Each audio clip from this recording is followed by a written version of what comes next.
നാദിർഷങ്കിലേ, ഈശോ മിശിഹായ്ക്ക് സ്തുതിയായിരിക്കട്ടെ. ഞാൻ അന്നാമോള, അന്ന മരിയ PS. അങ്കിളിന് അറിയാത്ത കുറച്ച് കാര്യം പറഞ്ഞു തരാനാ ഞാൻ വന്നത്. അങ്കിള് മോളാദ്യം പറഞ്ഞ ഒരു കാര്യം ശ്രദ്ധിച്ചാ? ഈശോ മിശിഹായ്ക്ക് സ്തുതിയായിരിക്കട്ടെ. ഈശോയുടെ പേര് പറഞ്ഞു വേണം നമ്മൾ എല്ലാ കാര്യവും തുടങ്ങാൻ. എന്താ കാര്യം? അത് ദൈവനാമമാണ്. ഈശോന്ന് പേരിടണമെന്ന് പറഞ്ഞതാരാ? ദേവദൂതൻ. ആ നാമത്തിന് മുൻപിൽ സ്വർഗത്തിലും ഭൂമിയിലുമുള്ള എല്ലാ മുട്ടുകളും മടങ്ങും. ആകാശത്തിനു കീഴെ മനുഷ്യരുടെ രക്ഷയ്ക്കായി മറ്റൊരു നാമവും നൽകപ്പെട്ടിട്ടില്ല. ഇതൊക്കെ ബൈബിള് പറഞ്ഞിട്ടുണ്ട്.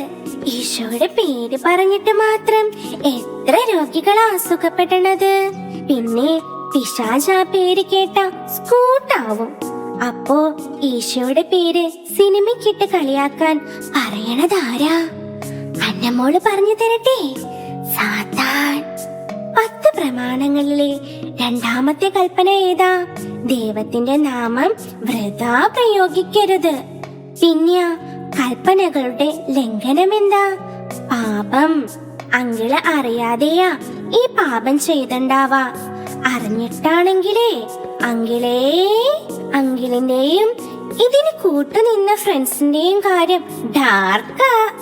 സാരില്ല, ഈശോയോട് പറഞ്ഞാ മതി. പാവം ഈശോ ക്ഷമിക്കുന്നേ. സ്നേഹിക്കാൻ മാത്രം അറിയണ പപ്പയാ നമ്മുടെ ദേവന്ന് കാണിച്ചു തരാൻ വേണ്ടി ക്രൂസിൽ തറച്ചപ്പോഴും ഈശോ സ്നേഹിച്ചു കൊണ്ടിരിക്കാറില്ലേ? ഉയർത്തെഴുന്നേറ്റ് ഇന്നും ജീവിക്കണ ഈശോ ഈ വീട്ടിലെ എല്ലാവരുടെയും രക്ഷകനാ. അന്നമോള് അങ്കിളിന് വേണ്ടി ഇപ്പൊ ഒന്ന് പ്രാർത്ഥിക്കാട്ടാ. കൈകൂപ്പി കണ്ണടച്ചു നിന്നേ. ശരിക്ക് കണ്ണടയ്ക്ക അങ്കിള്. റെഡി? കുരിശിൽ തറച്ചവരോട് പോലും ക്ഷമിക്കണ ഈശോയെ, ഈ അങ്കിള് ഇന്ന് വരെ ചെയ്ത തെറ്റുകൾ ക്ഷമിക്കണേ. ട്രൂ ഗോഡ് ആയ അങ്ങയെ മനസ്സിലാക്കി കൊടുക്കണേ. സാത്താന്റെ ട്രിക്കിൽ പെടാതെ കാക്കണേ. ആമീൻ. ഓക്കേ. ഈശോ മിശിഹായ്ക്ക് സ്തുതി. Bye uncle.